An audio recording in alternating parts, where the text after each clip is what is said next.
Hi, I'm Dr. Marta Catalinas. I'm a pediatrician. I am talking to you from Round Rock, Texas. And I'm here with my friend, Fer Candil. And we are alone today because our mom of three little kids is not available today, and we are missing her, Veronica. But she will be here next time, and we'll have other moms with questions because Fer, we are mothers too, but our kids are older, so she brings the freshness of the new questions. Although I Of can course. tell what questions the parents have because, of course, in my practice, I am exposed to that every day. But how are you? Good. How are you, Marta? So I'm Fer Candil. I'm a chef and I have a catering business here in Round Rock, Texas. I'm a mother of 5 older kids, adult kids, so no more babies. And yes, we are missing actually our mom, Veronica, mom of 3 kids. And you say perfectly, they brought us the freshness about the babies and the kids and many questions. So it's so important to have you not only like our channel or our program, just send your questions, the themes you really want us to talk about. We can give you our experience, of course, Marta, her knowledge and everything as a pediatrician, but we really want to help you, to give you some advice or experience, resolve your questions, your doubts about your babies, especially when you are the first time mom.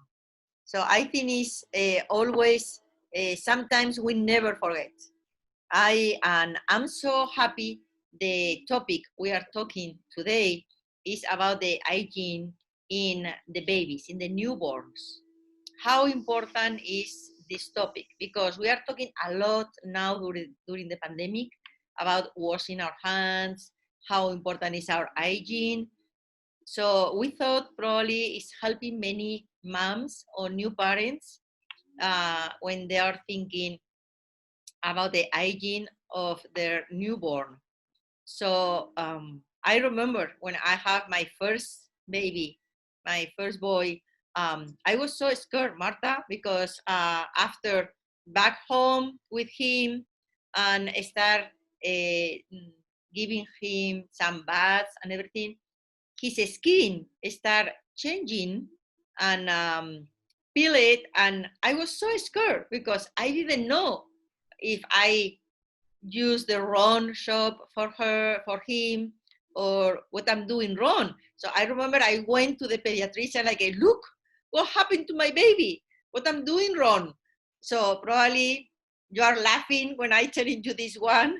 I was not scared with the rest of them, of course, because I learned from the first. But I think it's so important to know about how these things happen naturally in our babies and how we can take care of them. Yes, pues we can start with just with that topic then. With the skin of the newborn, yes, it changes, has to peel off all over, and in some cases it's so dramatic. Even if I think moms today and fathers are very prepared, they go to prenatal classes, they talk about what to do with a newborn. The hospitals promote this. They all have classes where they even show the mom delivery rooms. So the fear of the unknown is not there. I think as a society, we're doing a great job at getting parents prepared. And we tell them the skin is going to peel off, so don't worry about it. But in some cases, it's so dramatic, like you say, it just falls off in big chunks. Is very dramatic. In those cases, my advice is do nothing. Just leave it alone. Just leave it alone. It will continue the process. If you cannot look at it anymore, if it's bothering you more than it's bothering the baby, if you want to use a lotion that like Lubriderm, and I'm not supposed to give brands, but this is such a forever, for decades, has been a big help for us because it tends to not irritate the skin of the newborn. And some people say, well, I'm using natural oils, essential oils that are very popular these days. Yes. Here in America. And they are made from plants and from trees. And yes, they are natural, they are organic, But remember, when we have sensitivities, when we have eczema, when we have skin problems, we are usually sensitive to nature. And so just using a product that is organic and natural does not guarantee that your skin is not going to react. And sometimes the skin of the newborn, after repetitive use of those essential oils, ends up giving you a rash. So you started out with the normal process of peeling, and now you end up with a rash that now needs to be treated. And so to avoid that, just use something mild like, I don't know, Lubriderm. In some cultures and some families like to give the baby a massage, which is, I'm sure the baby loves that.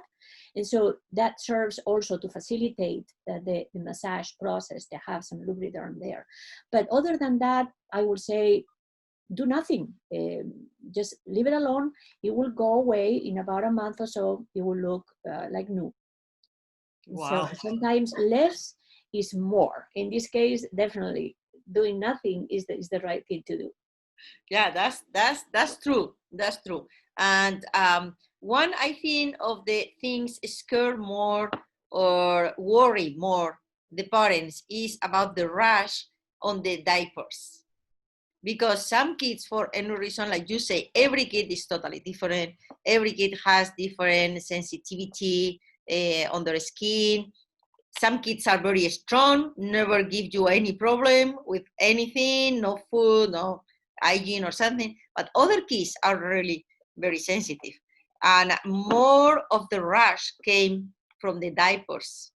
Of course, now diapers are more efficient, much better than the diapers we use. I started using the cloth napkins with my first boy, and this changed all the time for good. So what can you tell us about that? Yes, and yes, there's people for all opinions, and some swear by the cloth diapers. I can tell you that since these commercial diapers became so absorbent, the amount of time that the skin of the baby is in contact with urine or with stool is minimized, and that improves the health of the skin. I have to tell you also that contrary to popular belief, urine is not that bad for the skin. And if you look at the components of the creams that you put in your face every night before you go to sleep or in the morning, or all those creams that we women use, most of them will contain urea or uric acid. So it's not, well, if you leave the baby in contact with the same diaper for the whole day, then of course any product can be an irritant. But in general, I think we produce more diaper rash by cleaning too much, by using too strong baby wipes, even the organic, natural, all the qualifications that the manufacturer can put in there, but they all irritate. They all contain certain chemicals just to keep them wet alone, and those can be an irritant to certain a certain type of babies. And I will say to a significant number of them. Like you say, some babies don't get irritated with anything, but I think a significant enough number of babies get irritated. And once the diaper rash is created, then it can lead to infections, because you are breaking the natural barrier of the body, which is the skin. And then you can get infections. And so to avoid that, my advice to parents is don't use wipes. There are exceptions for every case, but just use a washcloth with water, or if you don't want to be carrying a washcloth and dirty one, bring it home. Just paper towels, the kitchen paper towels, just wherever you are going, even if you are outside of the house, you're going to have access to water most likely. Exceptions, well, you are in an airplane, you are planning a long trip, you may not be able to stop for a while, then of course the wipes are a great practical solution. But for every day, for every single diaper change, that repetitive use can lead to irritation. So if you want to prevent it, just use water, just clean with water, that's it.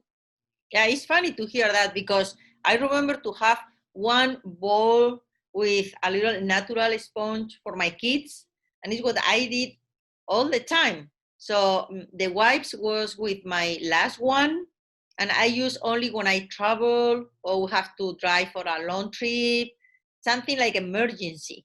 But I don't use a lot the wipes. First, because it's more money. So when it's the number fifth, you have to look your budget all the time about diapers, wipes. So you can grab your budget a lot. And I think it works very well with my kids. So I'm so glad to hear from you, like the best way to keep our babies clean and with a good hygiene, especially on the bath, is with water and natural things and the cheaper one. Right, and there is not going to be a way to be perfect, because I am telling you, I think diapers are great with the commercial diapers with my kids. I use them with them. I didn't have the time or the stamina to be washing diapers all the time. Some people like to use just the regular cloth diapers, and that's okay too. Look what we are doing to our ecosystem with so much garbage generated with diapers, so that's a problem. The same thing with wipes, you have to discard them, so you're creating more things to put out there in the landfill. So there's always pros and cons, but when it comes to if the health of the skin or the health of the baby is going to be impacted, then just use the more simple, just water. Water will keep you away from a lot of problems, and it will save you some money. So it's a win-win situation. Yes, yes. And talking about diapers, there are another thing, like probably we think a lot, or parents think a lot about the cream on the butt. Because sometimes when we have to apply the cream, when the rash appear, or we can use the cream, avoid the rash appear. So what is the common sense, or what is the balance to use the cream? I know you have to have this cream at your home when you have a baby, but when we have to use with prudence, like common sense. Yes, so diaper rash ointment, it is great to have handy. That's something that definitely, like you say, you have to have at home. Most of them have zinc oxide as a component because it acts as a barrier. If you look at these ointments, they are very thick. It is kind of difficult to spread, right? So because they provide a barrier between the irritant, in this case the diaper or the urine or the poop, and the skin. And so some babies are perfectly have a healthy, intact skin, even in that area. You use water to clean it, to clean the area. You clean it often enough, and they don't need to use those creams because they never, just by those simple rules, you're keeping the skin healthy, and they don't need that zinc oxide. Some babies, if you leave the diaper there for 1 extra minute or a few more times, then they start getting a little redness. So you can see that that baby may be extra sensitive. So for those, and you learn that with time, you may want to use the diaper ointment as a preventative, just as a barrier before the contact even happens. This is something that you're going to learn after having the baby for a couple of weeks at home. You're going to learn these things. The best thing to avoid or to maintain the health of the skin is, as I say, just try to minimize the contact with chemicals. Just use water only to clean, or soapy water. I have mothers who tell me that when the baby gets a big messy diaper, those that go up the back and all that, they just take the baby to the shower. Yes. So that's the best way. If you start using wipes to clean all that big mess, just think about all the irritation that you're going to produce, even in other parts of the skin. Wow, that's important thing. And the other thing, Marta, we miss Veronica because she usually has a lot of questions, but I just try to put on her feet and thinking the things that she's worried about it. I remember my mom always was obsessed when show me how to give the bath to my babies, about cleaning very well between the toes, on the feet, on their feet, even between the fingers, on their hands, and under the arms, and of course the ears. So I don't know, because I use very different opinions about that, even with my kids. Some people say, no, no, no, no, don't introduce anything on the ears, and just use a cotton a cloth to clean outside, and that's fine. And other people say, no, no, no, you have to clean a little with the little bastons, the little sticks, clean inside. So I really want to know what do you think about this claim? So the ears are self-cleaning. There are other parts of the body that are self-cleaning Oh, too. wow, really? The ears are self-cleaning. You don't need to get anything inside the ear canal. So we are provided with wax. That skin in that area makes this wax. Some people make more than others, but the wax is designed, and the skin is covered by these little hairs that are designed to move the wax to the outside. And that is the way nature prevents things from getting stuck in there, dust, germs, you name it. And so naturally the ear is constantly cleaning itself. All you have to do is just wipe, for those who make an excess of wax that is very visible, with once a day, maybe just clean the outside. If you give a bath to a child of whatever age once a day, or shower, you're gonna end up cleaning that area, because if you wash the hair, the water gets in there, you're gonna have to wipe it, have to dry it, and that's the way you clean it. While doing that. So you're gonna clean the earlobe, the auricle, the cartilage part, the outside part, but you're not gonna put anything inside the ear canal. And ENTs will tell you that the smallest object you're gonna put there is your elbow. So Oh, nothing wow. inside. Nothing inside the ear canal. And I have many, many patients when I am doing my physical exam, and older kids, they come and I'm looking in the ears, and the mother always goes, oh, I hope you cleaned your ears today. And then I take the opportunity to tell them, well, we clean the outside. We don't really clean the inside. Wow. So, yep. That's very interesting. And I think other question who usually the parents has is one when to give the newborn the first bath, at the hospital or when you are back home, or you have to wait until they really smell something like a lot of meal or something. I don't think this is the best way, but every day, every night, or because I think there are many opinions about that, no? Yes, and this has changed even as professionals change our opinion about that in the last couple of years, because we had a study out of Cleveland, I think it was 2019, that showed that we don't really need to give that first bath the moment the baby is born. I remember being in the delivery room, and the nurse will just, after a few minutes with the mom, grab the baby, and a few minutes after being born, that baby went through a complete bath, hair, everything. To remove secretions and to get the baby nice and clean to give back to mom. So what this study proved is that the fatty acid present in the amniotic fluid facilitate the lactation, latching, that Wow. instinct that makes the baby go to the breast and start the process of stimulating the nipple and breastfeeding. And so now most hospitals don't give that first bath until 8 to 12 hours of age. Some parents want to prolong that, and I have sometimes to go into a room where you see the baby's a couple of days old and hasn't been bathed. So then it produces another issue, which starts smelling, which means that if smelling means that bacteria is growing there. And so we don't want to prolong it too much, but apparently those first few hours are crucial and do make is important in the lactation process. Then after that, I forgot to tell you this when we talked in the Spanish part, but so the babies come to me when they are a few days old to the office, and the nurses at discharge usually tell the moms to give a bath like every, 3 times a week, a couple of times a week only. And when they come to me, I tell them, well, now I want you to give them a bath every day. And they go, well, now what do I do? Well, remember that in the past we talked about my bedtime routine and how that helps with the sleeping and the process of, signaling the end of the day. So what I recommend is that between 8 and 9 p.m.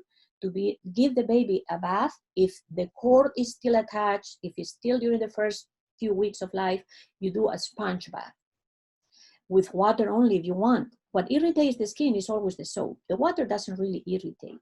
So if you give like a sponge bath between 8 and 9 p.m., after weeks of doing that every day at the same time, the baby's gonna know that what comes later is time to rest. And it's a way to kind of relax. At the beginning, the baby cries, and then they love it, especially when the cord is already gone and you can submerge in the water. So my advice is that daily bath, whether it's a sponge or just a quick into the water and out, just to signal the end of the day and to relax. And I think babies have been submerged in water, in the amniotic fluid for so long that at the end they enjoy it, and it They is like a good signal about the end of the day. So bath after the first week, you can do every day. If you do it at the same time at night, it may help you create a little bit of a routine after about 6 weeks about teaching the difference between day and night. wow. I love that times. It was really enjoyable. My newborns. Yes, yes. And I something else that I wanted to point out before we go into your recipe is that hygiene, and we see this now. Hygiene is very important. We are washing our hands. They're telling us now with COVID to clean everything, and that's great. Um, Water, running water, taking care of hygiene probably saved more lives in this earth over the centuries than any other public health measure. But what we are doing now in our society, in our modern society, we are cleaning too much. We are isolating ourselves from a very early age from germs, from allergens. And so now emerge these hygiene hypotheses that tries to explain why is it that we are seeing more kids that get sicker and with viruses and with things earlier, and more allergens, more asthma, more reactions to the environment. And we think one of the theories is that back in the time when kids grew up in farms, exposed to animals, exposed to nature, they were more resilient than now when we try to isolate everybody in big cities, when we never see everything is clean and hygienic around us. So balance, we have to balance our life. Like Yes, everything in life, it's a matter of balance. Yep. exactly. That's true. And common sense. And And only common the sense. last, yeah, the last question I think is about the clothes, the how to wash baby clothes. Because I remember with my first one, has to be separated for the rest of the home, just dedicated, the beige neutral soap to use to wash them. Use only cotton or um, natural fibers of the fabrics. So how this is now? We have to still separate the clothes, or just in a regular laundry day, or how we can manage? Well, I think, Fair, this is something that we all did for our first one, separating a special soap. And then the second one, a little more flexible. And the third one, all the clothes went in together, and that's it. And I don't think there is right or wrong. Again, trying to minimize contact with irritants makes sense always, especially when we have a newborn, new skin. We don't know if it's going to be somebody with a very, very sensitive skin or not. And so it makes sense to use a very uh, plain neutral without perfumes soap. Here in the United States, I always recommend Tide-free. And as a mother of somebody who always had problems of eczema, we all learn to use Tide-free to this day, even when we at home now we don't have any issues with the skin, but we continue to use that one. I think what irritates is the perfumes in the soaps. What irritates is the softener, the liquid softeners tend to irritate too. In general, those little towels that we put in the dryer, especially if they don't have any smell, any perfumes, are okay for people with sensitive skin. And so, yeah, it makes sense to use a neutral plain soap regardless. If you have a family history of skin issues, more so. If you have a newborn at home, more so. Whether you separate your clothes from the others, it also makes sense. I mean, if you have a profession that brings home very, very dirty clothes, obviously you're not going to wash it with a newborn. I mean, there are a lot of common sense things. If that's not the case, and you have 3 kids and you cannot do loads for every single one of them, put them all together. Just a neutral, no perfume soap, and everybody will be happy. So I think every answer is a right answer in this case. Yes.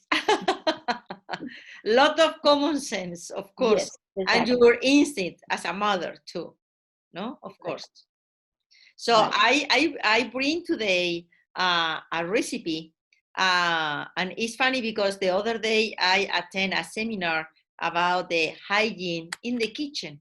I know everyone talking these days on the pandemic about wash your hands, keep everything clean, but we have to be especially precautious in the kitchen, at least as a catering, like you serve food to other people, to be sure you take all the measures.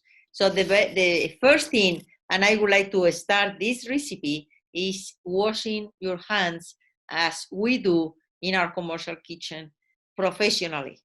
So it's just for 5-10 minutes with soap between your fingers, um, one hand to other hand, and even including your wrists.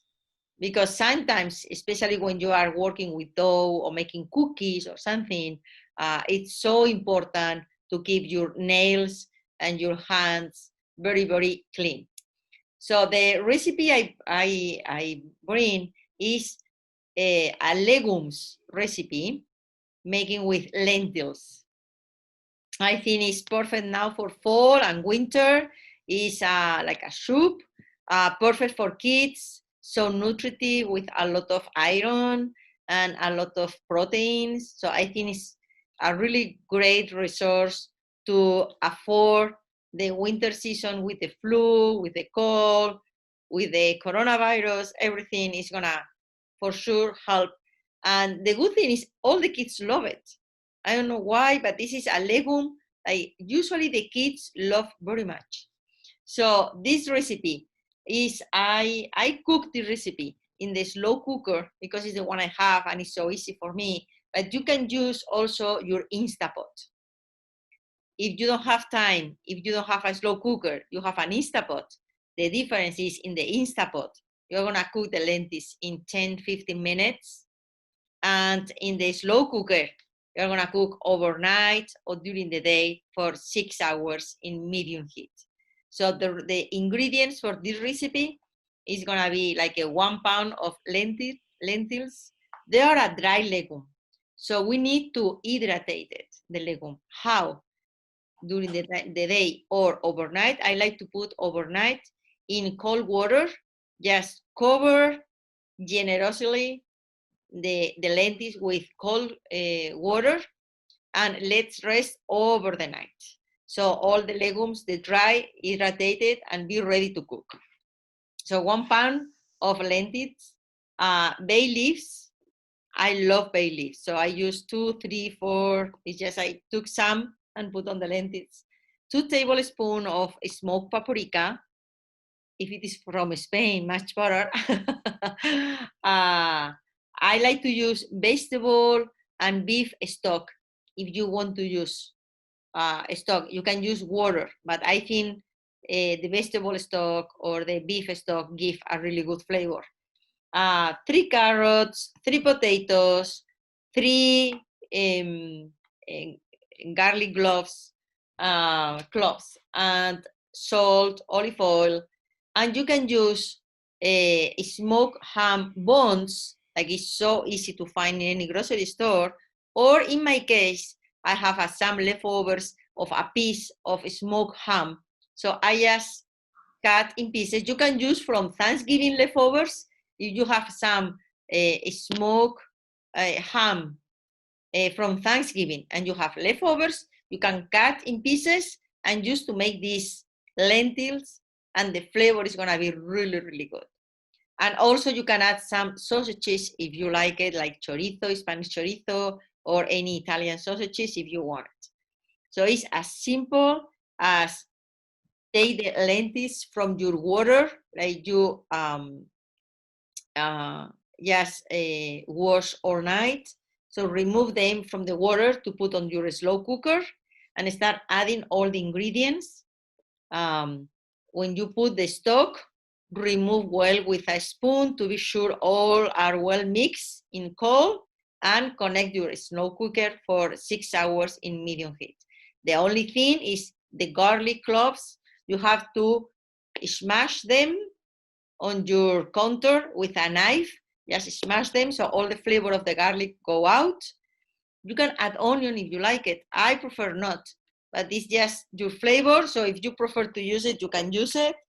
And that's all. And you can start smelling after the 4 hours in your slow cooker. The kitchen starts smelling like a stew so well, and enjoy. It's so simple. It's just 15 minutes to prepare the slow cooker, or if you use your Instapot, it's exactly the same. Just put everything on the Instapot, remove well to mix the paprika, the salt, and everything, and let's cook for 10-15 minutes. And after that, in the Instapot, let's rest the lentils for a little time so they absorb more liquid and it's gonna have a little more thicker.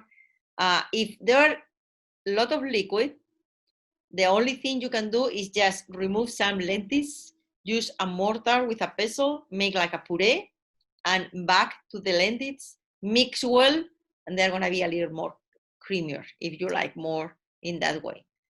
And enjoy, go to the table and enjoy. Yes, and I wanna encourage anybody who is not familiar with legumes and lentils in particular to try. It's very easy. I don't think you can get it wrong. If it's not cooked enough, you just cook it more, and so that's the only problem that you may encounter. But it really takes, a lot of things that you can add, like you say, vegetables, meats to it if you want. And so I encourage you to try.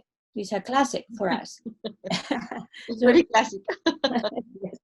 I want to thank everybody for being with us today, and we'll try to be here every week. We'll try to come back with more advice and with more recipes. We hope to have our ladies, Veronica and the other moms, soon. Give us a like, tell us what you think, give us your opinion and your ideas. We will try to answer questions if you give it to us. So please do that. And we hope you have a great week, and we'll see you next week. Thank you for listening. Thank you, Marta. See you next week. Take care. Be safe.